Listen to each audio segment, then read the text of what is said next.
রতনলাল আজ খুব খুশি ছিল। তার 2 লাখ টাকার লটারি লেগেছিল।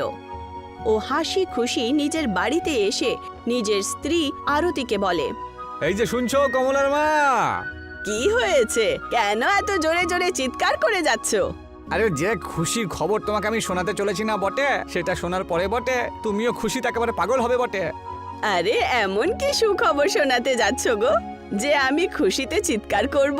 আরে আমাদের মেয়ে কালই পুরো 10 বছরের হয়ে গেছে, আর এই 10 বছরে আমার তো কানই অপেক্ষা করছে সুখবর শোনার জন্য। আরে এই গরিবের দিন আমাদের শেষ হলো বটে, এখন আর তুমি আমায় খোঁটা দিতে পারবে না বটে।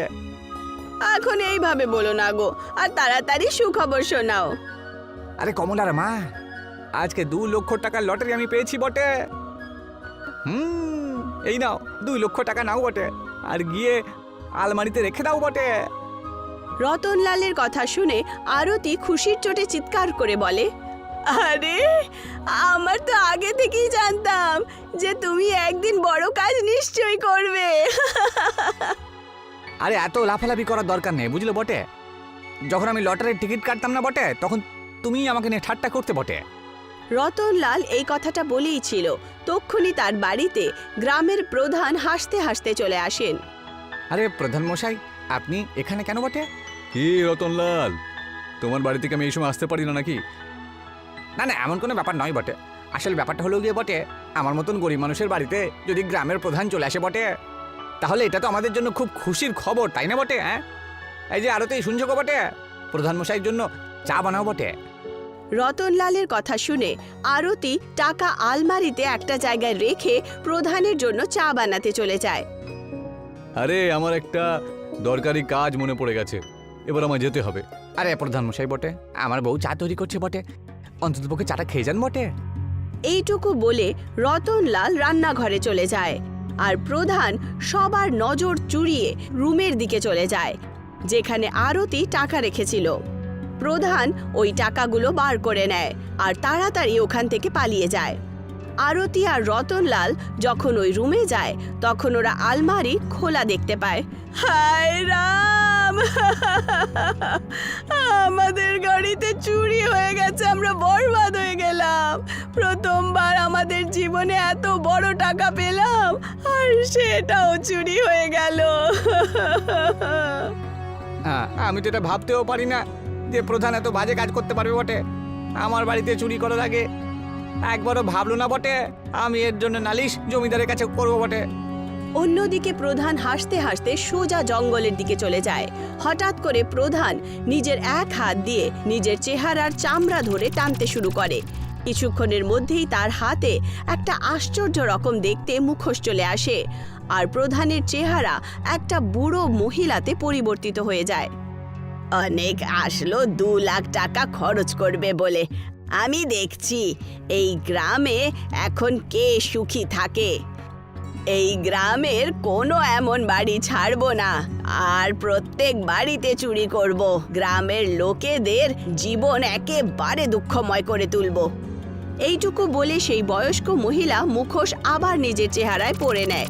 মুখোশ পরা মাত্রই ওনার চেহারা জমিদারে পরিবর্তিত হয়ে যায়। রতনলাল প্রধানের ওপর সন্দেহ করবে, আর যখন ও প্রধানের কাছে লড়াই করতে তার বাড়িতে যাবে, তখন আমি জমিদার হয়ে সেই প্রধানের বাড়ির সাফাই করে দেব। অন্যদিকে প্রধান নিজের আলমারিতে রাখা টাকা পয়সা দেখছিল। তক্ষুনি প্রধানের বউ রামবতী রাগের চোটে প্রধানকে বলে ওঠেন, সারাদিন তোমার আর কোনো কাজকর্ম নেই নাকি? যখন দেখো আলমারি খুলে তাকিয়ে থাকো। আরে আমি আলমারি থেকে টাকা পয়সা নিইনি। তোমার কোনো ভরসা নেই রামমতি। গতবার আমি যখন পয়সা গুনেছিলাম না, তখন তার মধ্যে পুরো 10,000 কম ছিল। সত্যানাশ হোক তোমার। আরে এত টাকা পয়সার করবেই বা কি? দেখে নিও, আমার হায় লাগবে তোমার ওপর। একদিন তোমার আলমারির টাকা কেউ চুরি করে নিয়ে যাবে, তারপর দেখো তুমি খালি আলমারিটা। আরে তুমি তো কখনো কখনো তোমার মুখ দিয়ে শুভ কথা বলতে পারো রামবতী। আমি একটা জিনিস বুঝতে পারি না, যে তুমি আমার বউ নাকি আমার শত্রু। প্রধান এইটুকু বলেই ছিল, তক্ষুনি তার কানে জমিদারের আওয়াজ চলে আসে। আরে কি ব্যাপার প্রধান মশাই, বউয়ের ওপর এত রাগ করছেন কেন? জমিদারকে এই সময় নিজের বাড়িতে দেখে প্রধান সঙ্গে সঙ্গে আলমারি বন্ধ করে দেন। আরে আমাকে দেখে সিন্দুক কেন বন্ধ করছো? আরে যত পয়সা তোমার সিন্দুকে রাখা আছে না, তার থেকে অনেক বেশি পয়সা আমার চাকরদের বাড়িতে রাখা আছে, বুঝলে? আরে এটা আবার কোনো বলার কথা নাকি জমিদার বাবু? তা আপনি এই সময় আমার বাড়িতে? কিছু তো বুঝতে পারলাম না। কেন এই সময় কি আমি তোমার বাড়িতে আসতে পারি না নাকি? আরে কেন আসতে পারেন না? আসলে ব্যাপারটা হলো গিয়ে এটাই প্রধান মশাই, যে আমার একটা জমি অনেক বছর ধরে কোর্ট কাছারিতে পড়ে রয়েছে, সেইটা আজকে আমার পক্ষে চলে এসছে। সেই খুশিতে সমস্ত গ্রামে মিষ্টি খাওয়াচ্ছি সবাইকে আমি। এই নাও মিষ্টি, বিশেষ করে তোমার জন্য ভালো হালুয়া তৈরি করে এনেছি, ঘি দিয়ে তৈরি লাড্ডু। বোকাচোদা।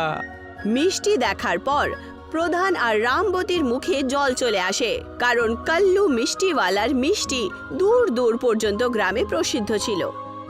আপনি একদম সঠিক সময় এসেছেন জমিদার বাবু। আমার মিষ্টি খাওয়ার খুব ইচ্ছে হচ্ছিল অনেকক্ষণ ধরে। আপনি তো আমার একদম পয়সা বাঁচিয়ে দিলেন দেখছি। শুধু শুধু মিষ্টি কেনার জন্য আমাকে পয়সা খরচ করতে হতো যে। এইটুকু বলে প্রধান মিষ্টির ওপরে ভেঙে পড়ে।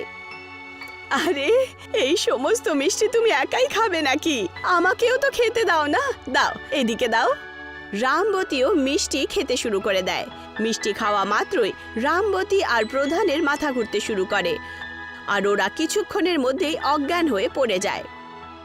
মূর্খ কোথাকার! দেখি সিন্ধুকে বেটা কত পয়সা জমিয়ে রেখেছে। জমিদারের বেশে সেই বয়স্ক মহিলা প্রধানের আলমারি খুলে দেয় আর তার সমস্ত টাকা পয়সা বার করে ওখান থেকে পালিয়ে যায়।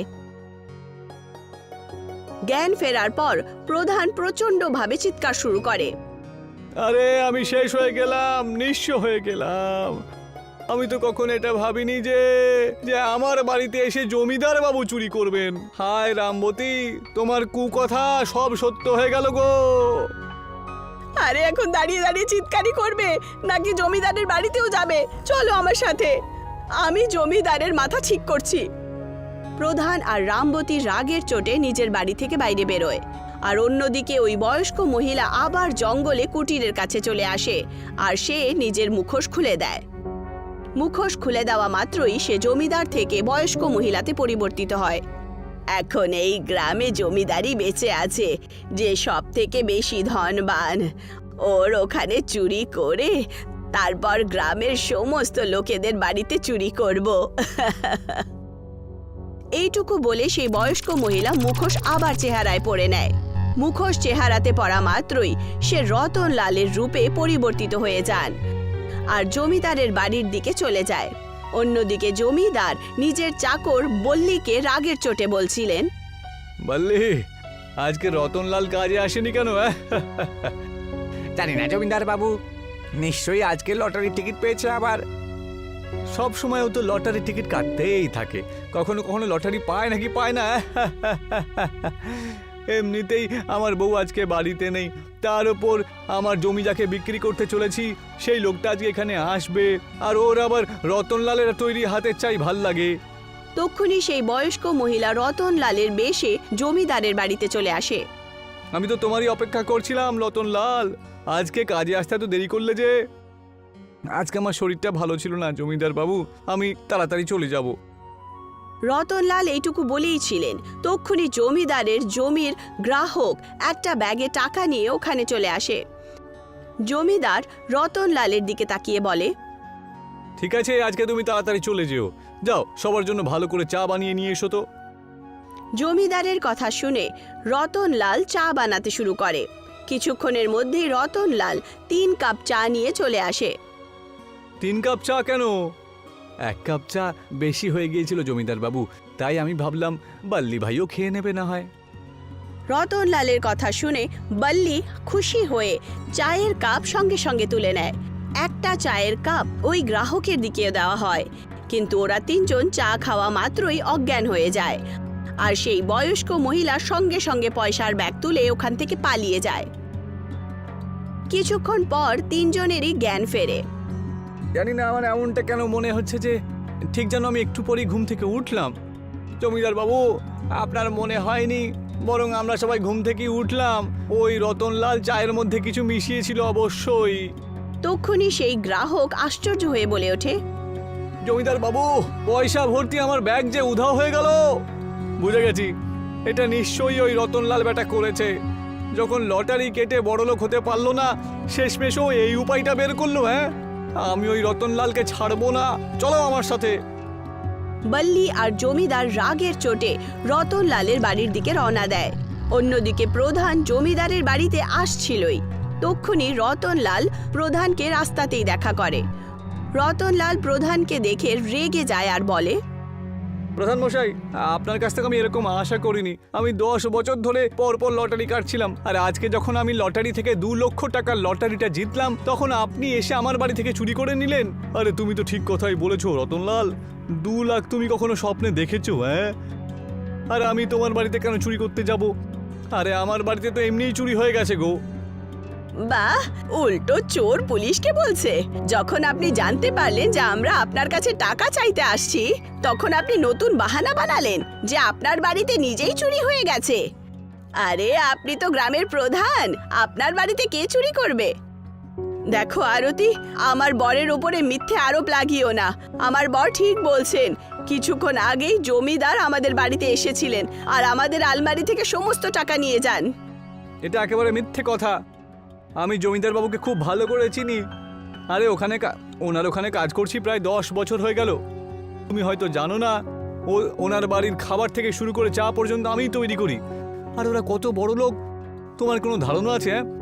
রতনলাল, আমার রাস্তা থেকে সরে যাও। তক্ষুনি ওখানে জমিদার চলে আসে। জমিদার, খুব ভালো হলো তোমাকে এখানে পেয়ে গেলাম। আমি তো তোমার বাড়িতেই আসছিলাম। তোমার এত সাহস কি করে হলো আমার বাড়িতে চুরি করার? হ্যাঁ, আরে তোমার সাথে আমি পরে কথা বলে নেবো প্রধান, কারণ তোমার কথা শুনে মনে হচ্ছে তোমার শরীর টরীর ঠিক নেই, তাই না ভাই? এইটুকু বলে জমিদার রতনলালের দিকে তাকিয়ে বলেন, রতনলাল, লটারি কেটে তুমি যখন বড়লোক হতে পারলে না, তখন তুমি চায়ের মধ্যে ঘুমের ওষুধ মিশিয়ে নিজের মালিকের বাড়িতে চুরি করতে শুরু করলে। তোমার কাছ থেকে আমি এটা আশা করিনি ভাই। ওরা তিনজন একে অপরের সাথে কোনো একটা কথা নিয়ে তর্কাতর্কি শুরু করেন। তক্ষুনি ওখানে গ্রামের আরো অন্যান্য ব্যক্তি চলে আসে আর সমস্ত লোকেরা একে অপরের ওপর আরোপ লাগিয়ে নিজের নিজের বাড়ির চুরির কথা বলতে শুরু করেন। জমিদার বাবু, প্রথমে তো আমার মনে হচ্ছিল যে আপনি আমার বাড়িতে এসে টাকা চুরি করেছেন। এখন আমার এমন মনে হচ্ছে যে কিছু না কিছু গন্ডগোল অবশ্যই আছে। তুমি একদম ঠিক কথাই বলছো প্রধান, আমারও এখন তাই মনে হচ্ছে। তাহলে এই চোরটাকে আমরা ধরবো কি করে? হ্যাঁ, তক্ষুনি ওদের তিনজনের কানে কোনো সাধুর আওয়াজ চলে আসে। আমার মনে হচ্ছে ও কোনো মানুষ নয় যাকে তোমরা ধরে জেলে বন্দি করে দেবে। সে যদি মানুষ না হয় তাহলে সে কে? আমি হয়তো তাকে চিনি। যখন আমি তোমাদের গ্রামে আসছিলাম, তখন আমি জঙ্গলের দিকে দেখলাম যে একটা ছোট্ট কুঠির রয়েছে। ওই কুঠিরের মধ্যে একজন বুড়ি মহিলাকে আমি নিজের চোখে জমিদারের রূপ ধারণ করতে দেখেছিলাম বটে। সাধুর কথা শুনে গ্রামের সমস্ত লোকেরা একে অপরকে আশ্চর্যজনকভাবে দেখে। তাহলে এই সমস্যা থেকে আমাদের সমাধান বের করে দিন মহারাজ। এইভাবে চলতে থাকলে আমাদের পুরো গ্রাম যে ফকির হয়ে যাবে। আমার মনে হচ্ছে তোমাদের গ্রামটাকে ফকির করার জন্যই এখানে এসেছে। চলো আমার সাথে, এর উত্তর ওই বুড়ি মহিলার কাছেই গিয়ে জিজ্ঞাসা করব। সাধু সেই সমস্ত লোকেদেরকে সেই কুটিরের কাছে নিয়ে আসেন, যেখানে সেই বয়স্ক মহিলা খাটের ওপরে আরাম করে বসেছিল। গ্রামের লোকেদেরকে একত্রিত দেখে উনি হাসতে হাসতে বলেন, তাহলে অবশেষে তোমরা সবাই জানতে পেরেই গেলে। এই সব বাদ দাও, আগে এটা বলো যে তুমি কে, আর এদের সবার বাড়িতে চুরি কেন করছো? অনেক বছর আগে আমি এই গ্রামেই থাকতাম। আমার বর গ্রামের প্রধানের কাছ থেকে কিছু টাকা নিয়েছিলেন, যেটা উনি সময় মতো চোকাতে পারেননি। তার বদলে গ্রামের প্রধান আমাকে আর আমার বরকে ধাক্কা মেরে বাড়ি থেকে বাইরে বার করে দেন। আমি আর আমার বর প্রত্যেকের কাছে সাহায্য চাই, কিন্তু কেউ আমাদের সাহায্য করলো না। গ্রামের প্রধানও না, আর নাই গ্রামের অন্য কোনো ব্যক্তিরা। আমার বর এই দুঃখটা সহ্য করতে পারলেন না, কিন্তু আমি হার মানলাম না। আমি কালো জাদু শিখলাম আর আমি একটা খুব বড় জাদুকর হয়ে গেলাম। মিথ্যে কথা বলছো তুমি। তোমার স্বামী আমার কাছ থেকে ধার নিয়েছিল, আর তোমার স্বামী আমার কাছে কবে সাহায্য চাইতে এলো? হ্যাঁ, আমি তো তাকে চিনিও না, আর আমি তো তোমাকেও চিনি না। মূর্খ, আমি আজ থেকে 50 বছর আগের কথা বলছি। 50 বছর আগে এই গ্রামের লোকেরা যে ভুল করেছে তার শাস্তি তুমি ভবিষ্যতে এদেরকে কেন দিচ্ছ? এতে এনাদের কি দোষ? অতীতের করা কুকর্মের শাস্তি ভবিষ্যতেই ভুগতে হয়। সাধু, চলে যা এখান থেকে। এই সহজ সরল গ্রামের লোকেদের পয়সা তুমি ফিরিয়ে দাও, বুঝলে? আর এখান থেকে চলে যাও।